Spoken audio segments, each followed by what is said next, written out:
দেশে, সে দেশে আমার জন্ম। এত সাধক আমাদেরকে তাদের বাণীর মাধ্যমে আমাদেরকে পথ দেখিয়েছেন।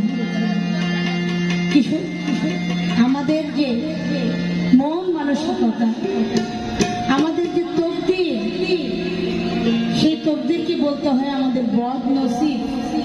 এত ওলি আল্লাহ, এত পীর মুর্শিদ, এত সাধক থাকতেও আমরা মানুষ হতে পারি।